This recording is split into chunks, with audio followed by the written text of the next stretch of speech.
Assalamualaikum warahmatullahi wabarakatuh. Bismillahirrahmanirrahim. Alhamdulillahirabbil alamin.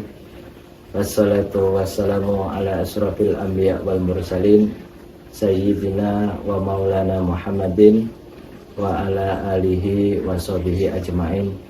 Amma ba'du.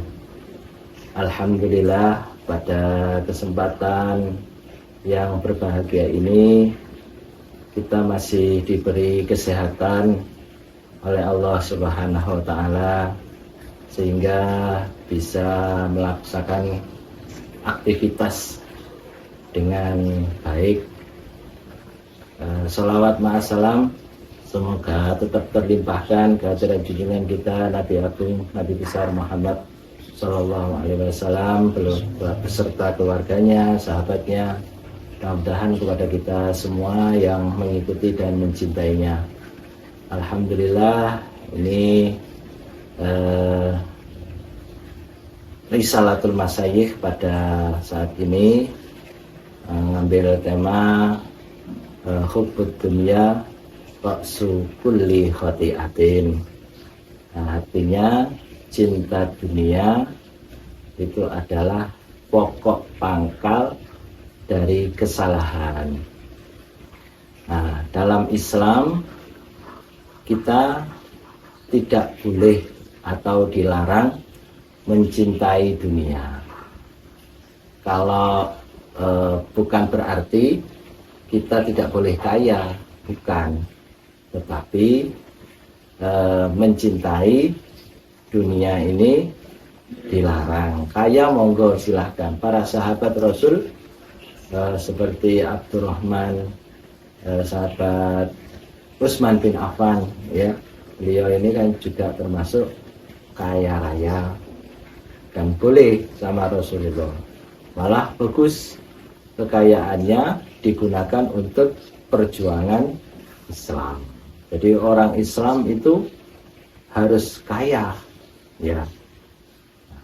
Cuma dengan kekayaan itu tidak menjadi orang itu sombong, ya, tetapi dengan kekayaan itu dia rendah hati, gitu ya, dan tidak mencintainya. Kalau orang kaya mencintai dunia, itu nanti akan muncul sifat pelit, ya, bakhil, ya, tidak mau hartanya diberikan pada orang lain untuk membantu orang lain. Ini yang tidak dibolehkan oleh agama, yaitu sifat pelit. Kenapa kok sifat pelit muncul? Karena ada hubbud dunya di dalam hatinya. Tapi kalau orang kaya yang tidak punya hubbud dunya, maka dia dengan mudah untuk memberi orang lain, untuk membantu orang lain yang membutuhkan, gitu ya. Nah, sehingga kalau kita tidak hubbud dunya, maka hati kita ini akan sehat, ya, sehat selalu. Karena kalau orang hubbud dunya, hatinya gampang sakit, gitu ya. Seperti dunia itu kan macam-macam, bisa uang, ya, bisa harta, emas, dan lain sebagainya. Nah, kalau orang itu tidak mencintai dunia, maka kehilangan dunia itu tidak akan sakit hatinya. Dia enjoy saja. Kenapa? Karena kalau hilang, ya bisa dicari lagi. Nah, tapi kalau dunia itu melekat di dalam hati seseorang, maka ketika dunia itu lepas, maka hatinya akan merasa sakit. Merasa sakit. Kalau hatinya merasa sakit, kalau sakitnya parah hatinya, maka dia bisa bunuh diri, gitu ya, bisa bunuh diri. Seperti seorang laki-laki suka dengan seorang wanita, gitu ya, saking sukanya, sehingga wanita ini masuk ke dalam hati laki-laki itu. Maka ketika wanita ini dinikahkan oleh ayahnya, berarti kan lepas dari laki-laki ini, atau kena penyakit sehingga meninggal, berarti lepas dari laki-laki ini. Maka laki-laki ini akan merasa kehilangan dan sakit hatinya. Kalau mungkin diambil orang, gitu kan ya, diambil orang, sakit hatinya, sehingga terjadi tindakan-tindakan yang di luar akal sehat, seperti membunuh. Itu sebab apa? Sakit hatinya, gitu ya, membunuh. Terus kemudian membunuh orang yang membawa calonnya atau membawa wanita yang dia sukai itu. Jadi kejadian pembunuhan, kejadian kriminalitas ya yang ada itu gara-gara hubud dunia. Itu banyak cerita itu di televisi. Ada orang punya hutang berapa, 20.000, ditagih, yang ditagih nggak punya uang, alasan macam-macam. Akhirnya orang ini kesal, ada pompa, ditutup kepalanya itu sama pompa. Gara-gara uang 20.000 tidak, utangnya itu tidak diberikan, tutup kepalanya, mati. Gara-gara apa? Gara-gara cinta dunia itu. Kalau orang itu nggak cinta dunia, sudah uang 20.000, ya mungkin kalau kita kecil ya, tapi mungkin kalau orang yang betul-betul tidak punya itu besar, 20.000 itu. Oleh karena itu, kalau ada di dalam hatinya cinta dunia, yaitu akan dilakukan tindakan-tindakan kriminalitas ya, kriminal ya, seperti itu. Orang bunuh diri, gantung diri gara-gara wanitanya diambil orang, gitu ya, atau benci sama wanita karena dianggap tidak setia, ya gara-gara sakit hati. Kenapa? Karena mereka itu memasukkan dunia itu di dalam hati, sehingga kalau dunia itu lepas, maka hatinya sakit. Nah, seperti kita saja, kalau apakah benda itu masuk di dalam hati atau tidak, itu dilihat. Nah, kalau kita kehilangan sepeda motor sama kehilangan bolpen itu sama, maka itu berarti hatinya sehat, gitu ya. Tapi kalau kehilangan sepeda motor, bingung, cari ke sana, cari kemari. Dulu ada anak pesantren itu di sini, itu lapor ke saya bahwa sepedanya hilang. Di pondok itu sepedanya hilang. Bingung dia, mau lapor ke saya, terus mau pergi ke kantor polisi melaporkan sepedanya hilang. Bingung dia. Nah, kenapa? Karena sepeda motor itu ada di dalam hati, gitu ya. Nah, akhirnya setelah saya suruh sebentar diingat-ingat di mana naruh sepedanya. Setelah lama diingat-ingat, iya ada di warung.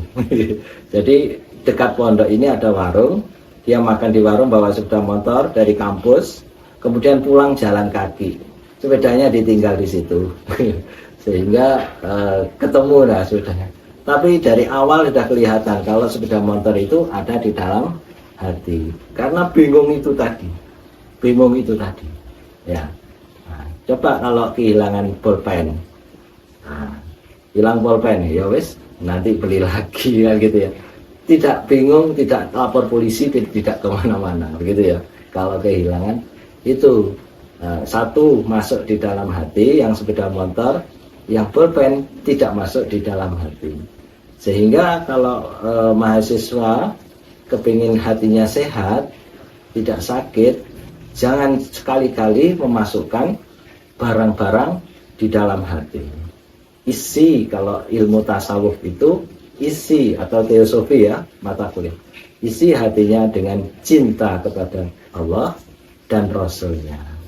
Insya Allah salim, sehat terus hatinya, tidak akan pernah sakit.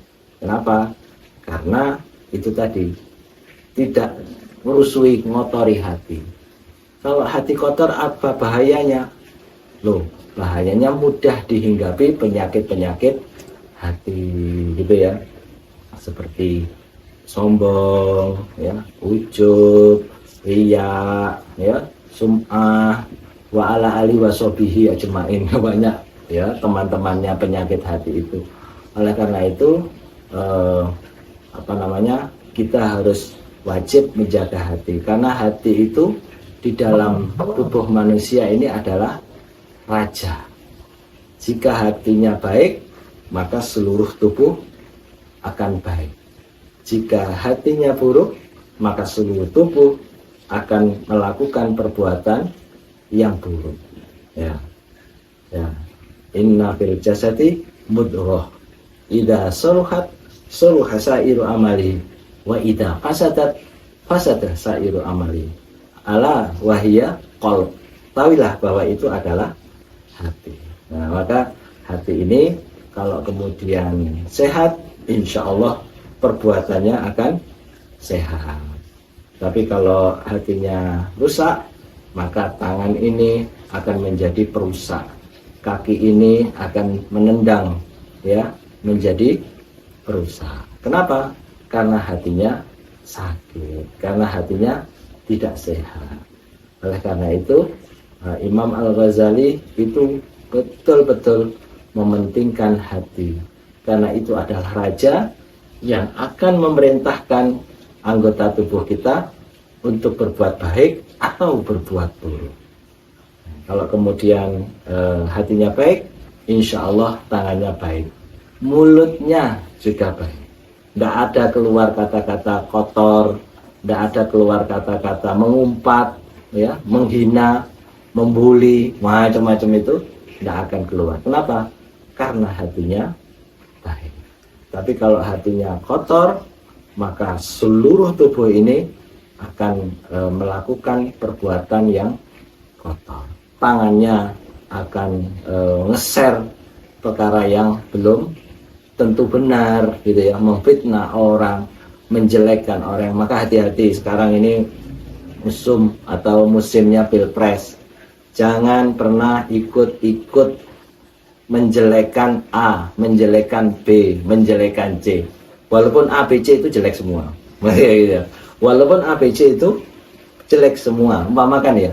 Tapi jangan membuka aib orang, gitu ya. Sudah, hanya kita saja yang tahu. Tidak perlu dibuka, tidak perlu ditunjukkan kepada orang kejelekan orang. Kejelekan kita saja banyak. Ngapain ngurusi kejelekan orang, kan begitu. Kejelekan kita aja banyak, masa ngurusi kejelekan orang? Tidak penting. Bagaimana kejelekan kita ini kita perbaiki, begitu. Jadi sibuk memperbaiki diri sendiri, jangan sibuk mencari kesalahan, kejelekan orang lain. Itu sedikit ya materi khutbah dunia. Mudah-mudahan walaupun sedikit bisa memberi manfaat kepada kita hidup di dunia ini, lebih-lebih nanti hidup di akhirat. Mudah-mudahan kita menjadi golongan orang-orang yang diselamatkan oleh Allah dari siksa api neraka. Kurang lebihnya mohon maaf. Wassalamualaikum warahmatullahi wabarakatuh.